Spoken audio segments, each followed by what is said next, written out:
All eyes around the state, around the country, around the world are on the Indiana Fever. And Bria, this is going to be a lot of fun. It took Diana Taurasi 565 games to accomplish what Caitlin Clark just did in 41 games. Let that sink in. The gap from rookie to sophomore that we are seeing may be the biggest in the history of professional basketball. There it is! A triple.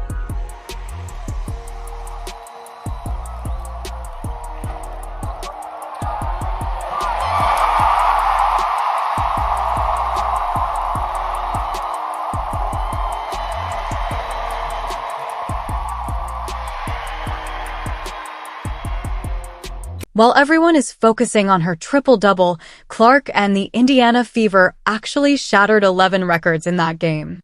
I've examined every minute of the Fever's thumping of the Chicago sky, and what I discovered will astound you. If you're rocking with Indiana, comment below. I've got the Fever down. Caitlin Clark's triple-double was just the start of a night that would forever alter the WNBA record books. Let's go. Interview. With all eyes on Caitlin Clark that night, something genuinely historic nearly went unnoticed. Dana Bonner entered the court, 7 points from basketball immortality. Consider that 15 years of professional success, thousands of buckets, and now being on the verge of becoming the third highest scorer in WNBA history. Interview. The question that lingered as the game against Chicago started was whether anyone even noticed this milestone with all the Fever mania going on. Bonner has been scoring points since 2009, steadily moving up the scoring rankings through stints with Phoenix, Connecticut, and now Indiana, and she was now only 7 points away from surpassing Tina Thompson on the all-time list. Interview. When the time came, Bonner was brought to the free throw line to attempt 2 shots in the fourth quarter. In front of a cheering audience, the first one swished in to tie the record, and the second one helped her surpass 7,488 career points, making her only the third player in the WNBA's 28-year history to reach this scoring peak. Interview. What makes Bonner's accomplishment even more remarkable is the way she has changed the culture of the Fever. This isn't just an aging star seeking fame. She is a 6-time All-Star with 2 titles who infuses winning DNA into a young roster in dire need of direction when she talks to players like Clark Boston, Kelsey Mitchell, and Lexi in the locker room. Interview. When the PA announcer announced the milestone, the Indiana crowd gave her a standing ovation, demonstrating that basketball fans still appreciate talent that spans decades even in this day of viral highlights and youthful superstars. Not only was Bonner's ascent to the third all-time top scorer a personal triumph, but it also set the stage for a night of record-breaking performances. At 7,696 points, she now trails only Tina Charles for second place on the all-time list. But as amazing as her accomplishment was, the night was just getting started when another Fever star was set to remind everyone why Indiana's future appears so frighteningly bright.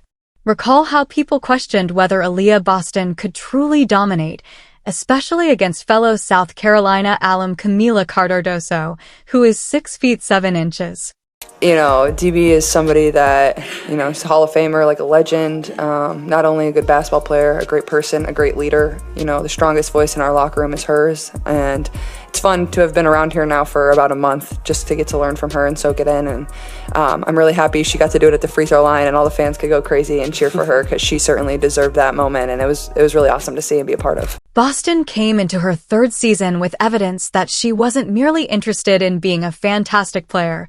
She also wanted to become a franchise cornerstone with Clark, the team that would lead Indiana for the ensuing 10 years and create the groundwork for something unique in the making in Indianapolis. The Chicago front court arrived in full force. Angel Reese had spent the entire week discussing her strategy for controlling the paint versus Boston news conferences and Instagram posts.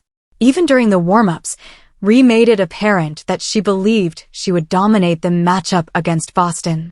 All right, y'all. Hey, good stuff. Okay, we did a lot of really good things. I thought our defense was really good, and when we had lapses, we played through possessions. All right, so we made things happen. Y'all, overall, just hell of an effort. Her defensive masterclass left fans stunned, and she had 5 blocks that sent Sky players' shots flying into the stands. Every time Reese attempted a shot, the fans would jump out of their seats and point at the scoreboard. Boston appeared to be waiting right there. Given that players have been grabbing rebounds for the Fever for decades and that Boston is already in the top 10 all-time, her defensive prowess propelled her to 6th in blocks in Fever history. Those 13 rebounds weren't just impressive, they were historic. In just her 3rd season, Boston's performance moved her to 8th in rebounds in Fever franchise history. With 13 rebounds and 5 blocks, Boston achieved something extremely uncommon. She became just the 2nd player in WNBA history to record 15 points, 10 rebounds, and 5 blocks in a season opener. The first was Natasha Howard in 2014, which is uncommon for any player, much less one in her 3rd year. Yes, great job of those long arms of the Leah Boston here, going up multiple times and then...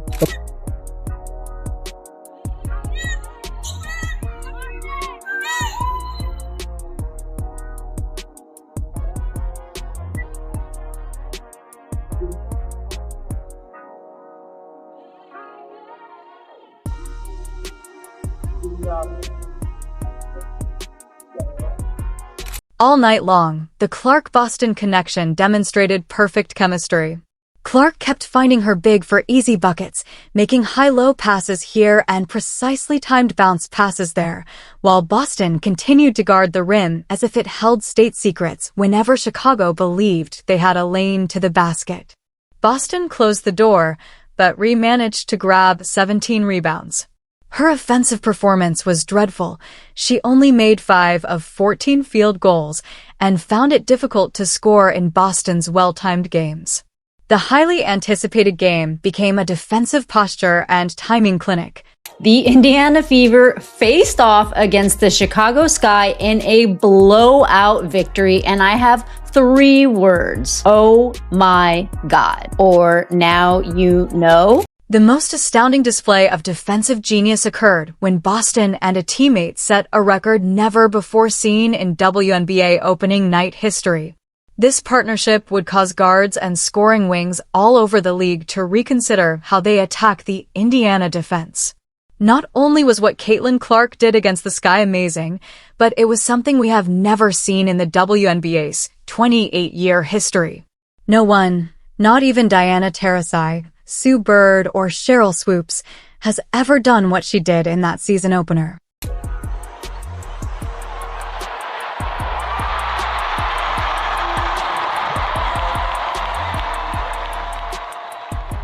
After shattering 62 records in her debut season and turning the Fever from a lottery club to a playoff contender, fans were wildly anticipating what Clark would do for an encore, but no one saw what was going to happen against Chicago.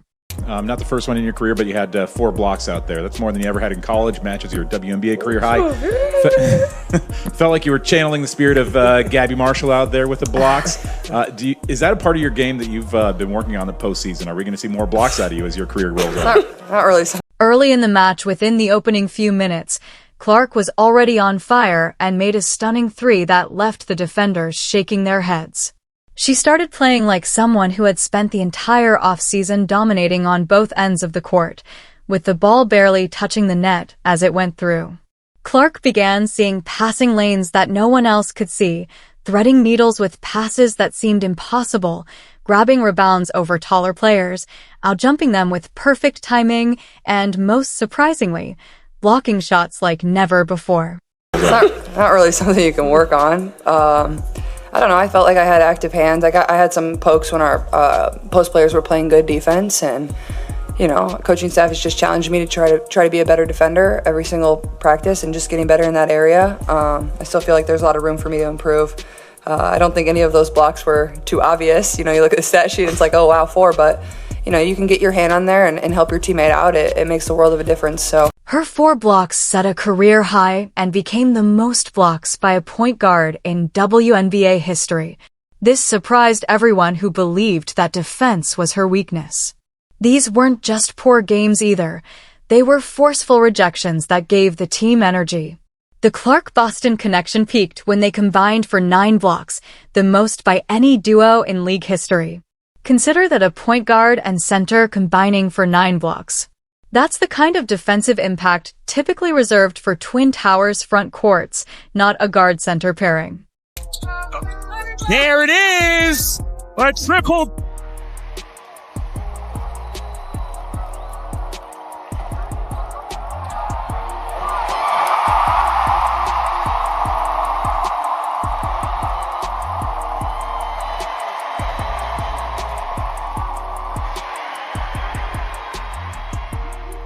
So as the fourth quarter began, anticipation built throughout the arena. Clark needed just 2 assists and 1 rebound for history. The crowd sat on the edge of their seats as she chased the first ever 20-point, 10-rebound, 10-assist triple-double in a season opener. Every time she passed the ball, fans held their breath. Every missed shot had them watching to see if she'd grab the board.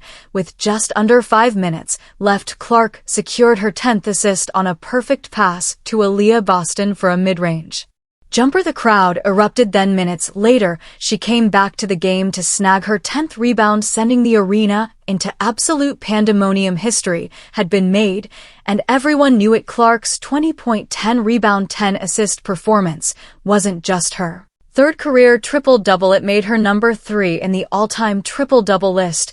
She became the fastest player in WNBA history to reach 3 career triple-doubles, needing just 41 games, while also tying Alyssa Thomas for the 2nd most 20-point triple-doubles ever. Caitlin Clark is a superstar. Not a female superstar, she is a superstar. We were coming to see Caitlin Clark play. She moves the needle. However, the most astounding statistic demonstrates how quickly Clark is rewriting the record books. She now has 9 games with 20 points or more and 10 assists, ranking 2nd all-time behind Courtney Vanderloot. What's even more amazing is that she accomplished this in just 41 games, whereas Diana Taurasi also needed 565 games to reach that mark, and Courtney Vanderloot needed 430 games to reach 10 such performances. That's what separates Clark from every other player in this league. What it takes other players their entire careers to accomplish, she's doing in her first 41 games. She just absolutely did it all and became a magnet for attention and an icon for sports fans, certainly little girls, certainly mine as well, playing her basketball and watching her play. She's not only breaking records, but she's also changing our perception of what a professional basketball player can achieve. If Clark keeps up even a small portion of this pace, she will surpass every significant WNBA point, assist, and triple-double record before her. When all is said and done, that's not hyperbole, it's math. What we just saw against the Sky is more than a victory. This is the beginning of a dynasty that could rule women's basketball for the next 10 years. The Fever's 35-point thumping of Chicago is more than just a routine win. It shows what happens when generations of talent come together at the right time. This wasn't just any blowout, though. It was the 2nd largest win margin in Indiana Fever history. Although some may dismiss this as a single game, the statistics paint a different picture of what's truly happening in Indiana. Breaking 11 records in one night is a warning to the rest of the league, not a coincidence. Well, the regular season is here, and we have no more time for flirting, folks. We have no more time. It's time to get serious about our business. And Caitlin Clark handled her business game 1. 20, 10, and 10. 20, 10, and 10. Caitlin Clark and the Indiana Fever, what do the kids say? Belt to ass. Oh yeah. La cucaracha, la cucaracha. Indiana Fever destroy, obliterate, run out of the gym the Chicago Sky. 93-58. Though most experts predicted it would take years for them to develop this level of court awareness together, the Clark-Boston connection is developing more quickly than anyone could have predicted. Their combined 9 blocks show that they're developing two-way chemistry that goes beyond scoring. Instead, they are already setting records as a duo. This roster is incredibly balanced. Clark, your sophomore star, is setting records at a rate that has never been witnessed before.